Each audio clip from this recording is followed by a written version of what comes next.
Primero, les quiero decir que esta iglesia también fue el teatro de nuestras travesuras de niños.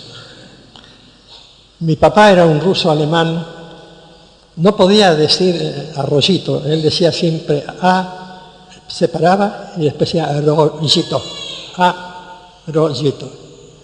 No podía decir perro, decía perro. Y un día esta plataforma era hueca y nosotros éramos chicos, los hijos, ¿no? Éramos 5, todos pibes de 9 años, 10 años.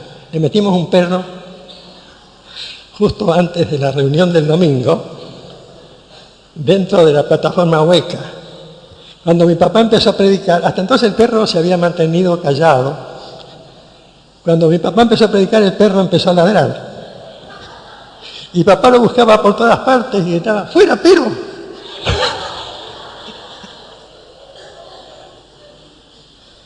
Esas travesuras de antaño que me hacen pensar a veces que cuando uno tiene que contar la historia de Arroyito, es como decir, me acuerdo que cuando Noé estaba haciendo el arca, yo pasaba por ahí. Esta iglesia, como lo contábamos cuando la iglesia cumplió el 90 aniversario, como lo contó Gloria, cuando leyó la historia de la iglesia. Esta iglesia nació en un barrio reo, donde nadie creería que podía tener lugar un testimonio evangélico. En realidad, los hombres que estuvieron allí no eran precisamente los más indicados, porque eran anglosajones. Es decir, eran norteamericanos e ingleses. No tenían ninguna identidad cultural con la gente que vivía en refinería. Su acento, su porte, su manera de ser, de vestir, yo no los conocí, por supuesto, hace tantos años, pero vi algunas fotografías de ellos. Eran lo más distinto que uno se puede imaginar de un barrio donde había taitas con el puñal en la cintura, mujeres de vida ligera y más que ligera, y patotas y grupos de la mafia, que se metieran estos norteamericanos y estos ingleses locos allí, que representaban 2 grupos misioneros distintos y cayeron juntos acá. Cayeron juntos los ingleses con don Roberto Horsford a la cabeza y los norteamericanos con don Franklin Fowler, y empezaron a trabajar en un barrio donde teóricamente no se podía trabajar. Ahí, Frascaroli mencionó a don José Amoedo. Yo lo conocí también a Amoedo. Fue uno de los fundadores de la Convención Bautista. Era un tipo macanudo, extraordinario. Conocía la Biblia, sabía de griego, de hebreo, era un autodidacta, había aprendido un montón de cosas por sí mismo. No era nada más que, no lo digo para subestimarlo, un hombre que tenía una modesta verdulería en la zona sur de Arroyito, por la calle Gorriti, por ahí. Y él nos enseñaba, los que éramos entonces semiadolescentes, nos sentábamos acá adelante en una mesa. Éramos solamente 10 u 11 chicos y grandes en total. Y don José nos enseñaba el respeto por la palabra de Dios y la convicción de que el Espíritu Santo tenía fuerza para hacer cosas.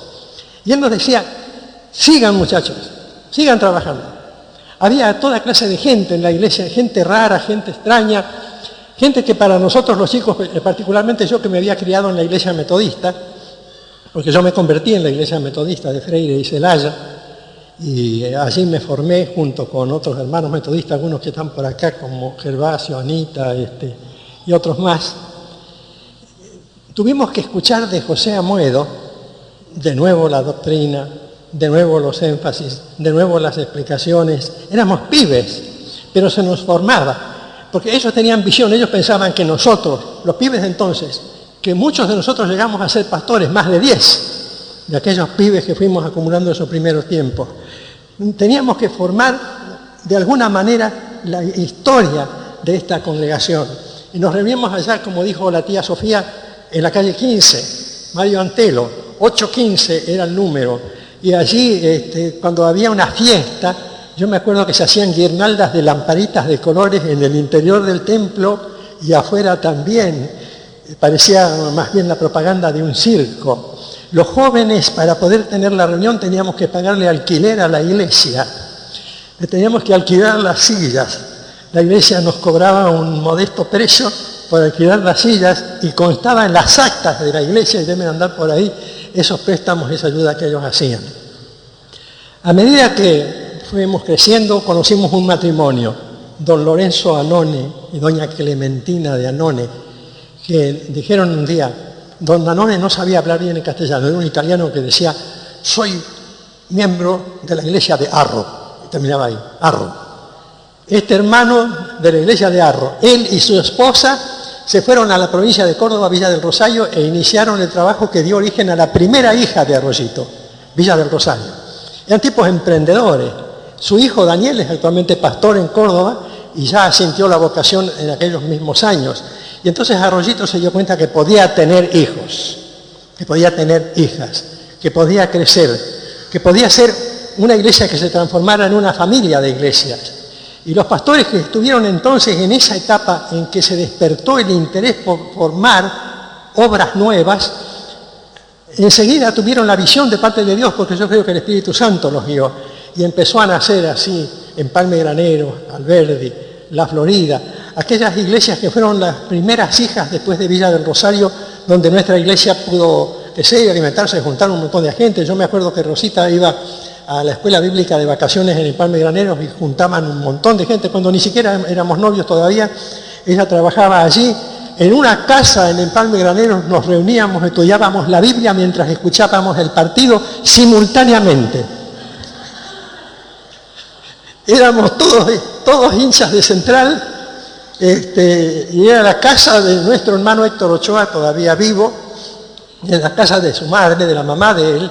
Nos reuníamos con la radio encendida, hasta llegábamos a orar, Señor, que ganemos, pues estamos perdiendo 3-1, a ver si podemos ganar 4-3. Allí nació una iglesia, nació del fervor, del entusiasmo, de las ganas de hacer cosas, de confiar en el Señor, de saber que lo que hemos leído, que estoy seguro que ni la muerte, ni la vida, ni ángeles, ni principados, ni potestades, ni lo presente, ni lo porvenir, ni lo alto, ni lo profundo, ni ninguna otra cosa creada nos podrá separar del amor de Dios que es en Cristo Jesús, Señor nuestro. Allí estaban hermanos sencillos, humildes, que trabajaron y dieron origen a una obra que está todavía allí en la calle Reconquista al 2300. Después entonces que surgió la iglesia de ahí, surgió la iglesia de Alberdi, manejada por un hermano que no es pariente de Rosita, don Ernesto Palacios, un criollo grandote de bigote, ¿no? Un tipo que tenía el corazón metido para el Evangelio, un tipo que trabajaba a sol y a sombras para que pudiéramos tener un terreno. Y bueno, yo no era miembro de la iglesia, entonces hablo como miembro de Arroyito actual. Yo pasé muchísimos años en otra iglesia, de manera que estoy contando la historia que conozco de oídas y de haberla visto de cerca como habitante en Rosario. Yo era miembro de la primera iglesia bautista y en aquella época tenía un trabajo con la convención como evangelista itinerante. Pero yo no conocía a don Ernesto. Don Ernesto era de eso, un gaucho fiero, ¿no? Confiado en la palabra de Dios, respetable por su estampa y por sus convicciones. No tenía una gran cultura, pero tenía una vocación. En él no cabían las excusas, no cabían los pretextos. Él hacía las cosas. Él hubiera estado acá todos los martes, para escuchar al pastor, todos los martes. Él hubiera estado todos los domingos de la mañana.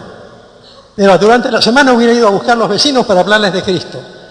Y gracias a la fidelidad de él y de otros hermanos que se fueron ganando allí, se formó la iglesia bautista de Alberdi. Y paralelamente otros hermanos se fueron a la zona vecina al río y se organizó con el trabajo de ellos, con el testimonio y la fidelidad de ellos, la iglesia de La Florida, que tuvo como pastor al pastor al que debemos todo el crecimiento de nuestra iglesia, don Rodolfo Zambrano. Porque cuando yo vine a la iglesia, ya la iglesia sabía crecer. No era que yo le tenía que enseñar a crecer, la iglesia ya sabía cómo crecer. Zambrano nos había enseñado. Y cuando Zambrano me entregó a mí el pastorado, él se fue para La Florida, a trabajar en La Florida hasta que la iglesia de La Florida quedara bien constituida. Entonces la iglesia se entrenó, estaba mejor entrenada que entonces, que en la época primera de los orígenes remotos, cuando todavía un entonces era difícil porque había cierta timidez. Y probablemente estaba mejor entrenada que ahora. Pero la iglesia tuvo visión, Teníamos un hermano, don Jorge Otranto, que decía, en la isla hay mucha gente que no sabe nada de Cristo, son pescadores. Vamos a ver si con una lancha llegamos hasta allí y empezamos a predicar el Evangelio y hacemos una capilla.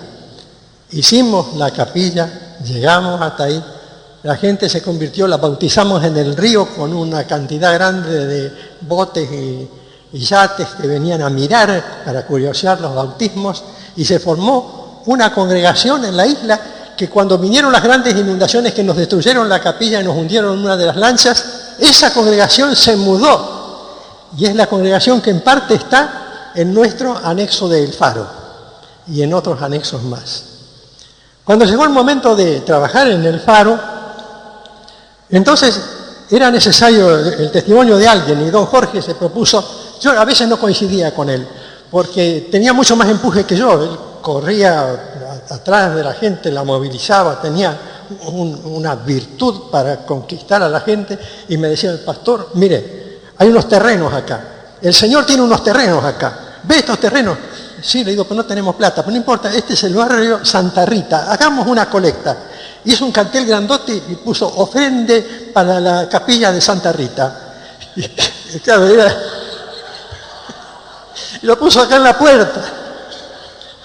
Y hubo hermanos que ofrendaron hasta sus joyas, hermanos de la iglesia, no para Santa Rita, pero para lo que después se llamó el Faro. Las joyas que iban a donar para la guerra de las Malvinas, que finalmente no se llegaron a entregar porque era un asunto bastante dudoso, fueron a parar al barrio Santa Rita para hacer la capilla y comprar los 3 lotes que tenemos allá. Cuando pensábamos, ¿quién sabe? No nos vamos a largar un solo lote. 3 lotes, los 3 lotes que están allá. Los hermanos daban, parecía increíble cómo daban, no necesitaban casi ningún empujoncito, los de allá especialmente, porque ellos dijeron, vamos a levantar la capilla de Santa Rita, y levantaron lo que es el anexo del Faro. Y se atrevieron, porque en el nombre del Señor hay que atreverse. Decía, creo que fue Jonathan Edwards que decía, además de organizar, hace falta agonizar. Agonizar de pasión por las almas perdidas. Agonizar de verdad. Porque organizar un anexo era fácil, pero agonizar para que la gente se convirtiera. Jorge nos traía acá 30 personas para bautizarse, todas del anexo, ¿se acuerdan? Que venían acá y teníamos que ponerlos acá adelante, todos llenaban esta plataforma. Trabajo de él y de Torres y de otros de los hermanos que hicieron aquella gran obra, hasta que yo estoy pensando que ellos están reunidos ahora, están celebrando el aniversario porque todavía son parte de nuestra iglesia. Se fueron bastante hacia el oeste, atrás de la fábrica John Deere, y don Jorge Marino nos regaló un terreno. Lo digo ahora porque él no quería que lo dijera entonces. Don Jorge Marino vino y les regaló el terreno para construir la capilla del barrio Martín Fierro. Nos regaló el terreno, estábamos chochos, contentísimos. Andamos un grupo de muchachos a medir el terreno y a empezar a hacer los cimientos. Los muchachos se equivocaron de terreno. Y en vez de hacer los cimientos en donde tenían que hacerlos, los hicieron en el terreno de al lado.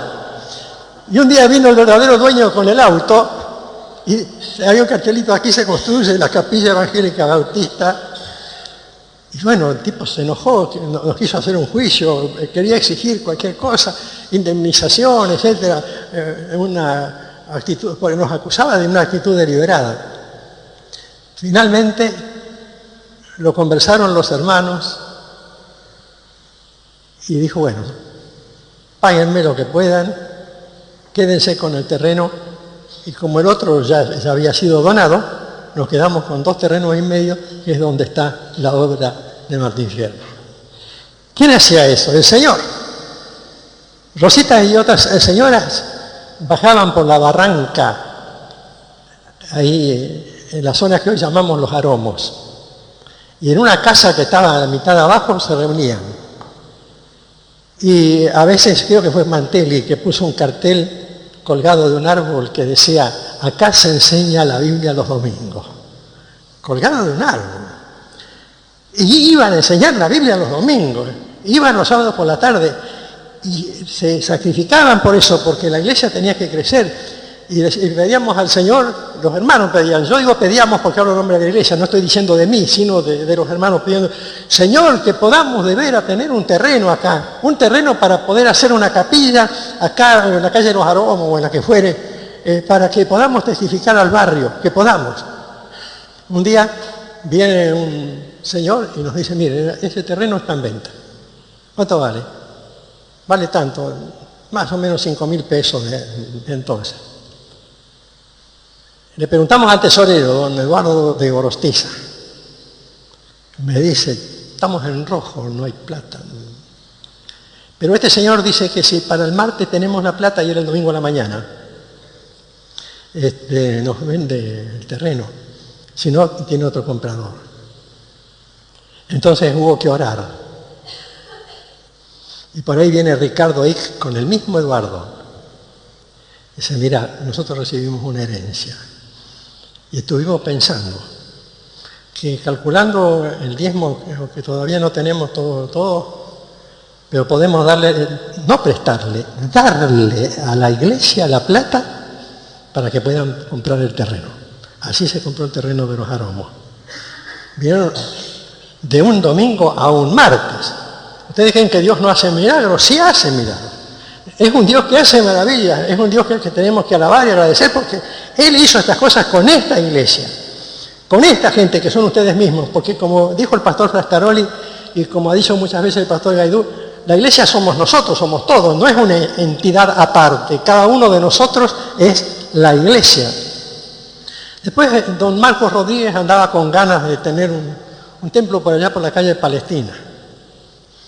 Y un día fuimos con él para mirar y me dice don Marcos, pastor, mire qué flor de terreno que hay acá. Digo, pero mira el cartel, Marcos, hay un cartel que dice, sujeto a expropiación para la construcción del acceso a la autopista Santa Fe. Un cartel enorme en el terreno. Y abajo decía gobierno de la provincia de Santa Fe, anunciando la obra de acceso a la autopista. Y me dice Marcos que me dio una lección a mí. Ese es el gobierno de la provincia. Yo creo en el gobierno celestial. Yo creo en el Señor. ¿Se lo pedimos al Señor? Bueno, le digo yo. Bueno, vamos al lado de ese árbol. Estábamos con el pastor Campbell que nos había acompañado ese día. Dice, vamos al lado de ese árbol. Y entonces nos juntamos y dice, vamos a orar. Y yo tenía tan poca fe que le dije a Marcos, orá vos.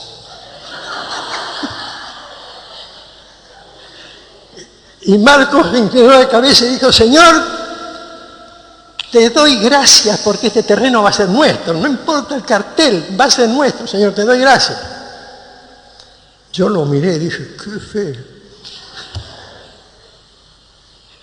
Solamente 15 días después, no mucho más, contestó el Señor, se dejó sin efecto la llamada de licitación, se dejó sin efecto la decisión sobre posible expropiación de ese acceso, se dispuso a construir el acceso por otro lado, y entonces nos pusimos a averiguar quiénes eran los dueños. Los dueños eran un matrimonio de ancianitos. Fuimos con Marcos y dice, bueno, mire, ¿para qué va a ser? Nosotros no tenemos herederos. Dice, si es para una iglesia, ¿es gente buena? Pero imagínese. Somos todos buenos, todos santos. Entonces dice, bueno, le vamos a hacer precio. Nos vendieron ese enorme terreno que va de calle a calle. De calle a calle. Y después hubo que construir el templo y se construyó con el trabajo de los hermanos. Los hermanos haciendo de albañiles, cavando los cimientos, poniendo los ladrillos. Esa gente está acá, ¿eh? No es que se perdió, no es que se fumó, no es que pertenecen al pasado. No son los que uno dice, están allá en el cielo, bueno, muy bien, gloria a Dios. Están acá. Pueden hacer lo mismo. Es que hay una diferencia entre permitir que el Señor resida dentro nuestro o que el Señor presida dentro nuestro. Es una letra. Que el Señor resida, yo le digo, Señor, vení, mi corazón está abierto. Yo abro mi corazón para que vos entres en mi vida. Otra cosa es que el Señor presida, que el Señor gobierne la vida y no solo que esté presente. Fíjense ustedes en las bodas de Caná de Galilea. Dice el Evangelio de Juan en el capítulo 2 que Jesús fue invitado junto con los discípulos a unas bodas en la ciudad de Caná, en la provincia de Galilea, una ciudad chiquita, un pueblo, y Jesús llegó y entonces él podía decir que estaba residiendo allí como huésped, era invitado, entre tantos invitados estaba Jesús, estaba la mamá, María, estaban los discípulos. Pero cuando ustedes le permiten a Jesús entrar en su corazón, si realmente lo dejan avanzar, Él no se conforma con residir, Él quiere presidir. Entonces la fiesta estaba en lo mejor. La fiesta de bodas, la música, las danzas orientales de la época, toda la celebración, las bebidas, los bocaditos, la torta de bodas, todo eso, la ropa especial, todo. Jesús estaba residiendo allí. Y esa residencia de Jesús en ese lugar era la visita. Estaba en la casa. Pero de pronto faltó el vino y no había de dónde proveer vino. Entonces la cosa cambió. Jesús no solamente debía residir, sino que tenía que presidir. Tenía que mostrar que él no era un simple invitado, sino que él era más que un simple invitado. Ya no era un huésped, era el hospedador. Entonces se para, María dice, hagan lo que él dice. Pasa Jesús a ser el jefe. Hasta ese momento era un invitado. Estaba metido entre los invitados ahí. Un rabino más, un maestro más, un tipo más. Pero Jesús de repente dice, bueno, ahora mando yo, ahora gobierno yo. Tomen las tinajas de agua, llénenlas con agua porque ahora están vacías y sirvan el agua y van a ver cómo se transforma en vino. Y se transforma en vino. Porque cuando Él preside, los milagros ocurren. Más profundo todavía de lo que uno podía imaginar. Porque cuando Jesús le dijo a María, aún no ha llegado mi hora, Jesús le quiso decir, mirá María, el agua de la purificación que usan los judíos para lavarse las manos antes de comer, se va a transformar en el vino que es símbolo de mi sangre derramada en la cruz, o que va a ser derramada. Va a cambiar. Hay una diferencia entre residir y presidir. Y para terminar, porque hace mucho calor para ustedes y además es importante que recuerden esto, porque se tienen que preguntar, ¿Jesús reside en mí o preside en mí? Son dos cosas distintas, con una pequeña letra de diferencia, una letra P. ¿Jesús reside en mí o preside en mí?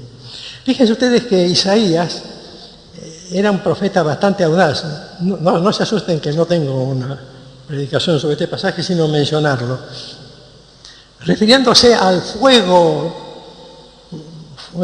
del entusiasmo humano nomás, que tenían algunos creyentes de aquella época, decía en Isaías 50:11, he aquí que todos vosotros encendéis fuego y os rodeáis de antorchas, entonces andad en la luz de vuestro fuego y de las antorchas que encendisteis. Es decir, sigan así, permitan la residencia del fuego, pero no la presidencia del fuego. Esta diferencia la notó Jeremías cuando tuvo un conflicto. Vieron que a veces nos desanimamos, nos damos cuenta que no somos tan como aparentamos ser. Yo me di cuenta ese día frente a Marcos, cuando Marcos dijo, esto lo decretó el gobierno de la provincia de Santa Fe. Bueno, pero yo creo en el gobierno de Dios y vamos a orar. Cuando yo le dije, orá a Marcos, era porque yo no tenía fe. Y muchas veces nos pasa eso.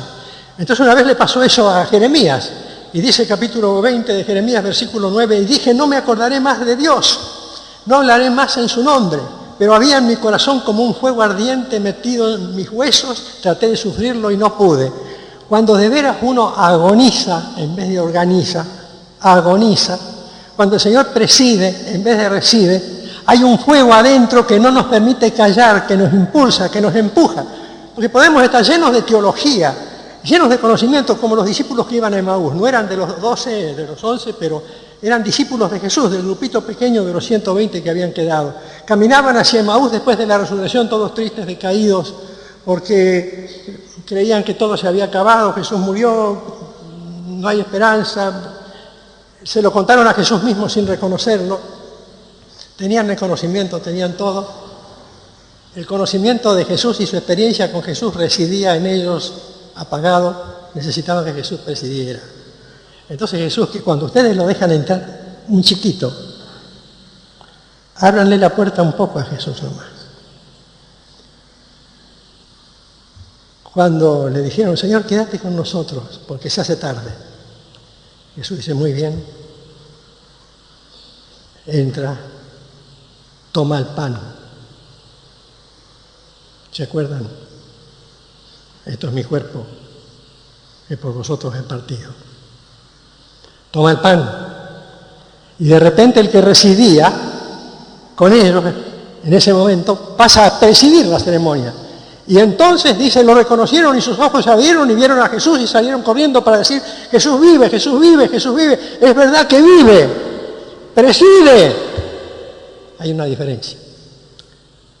¿Jesús reside en vos o Jesús preside en vos?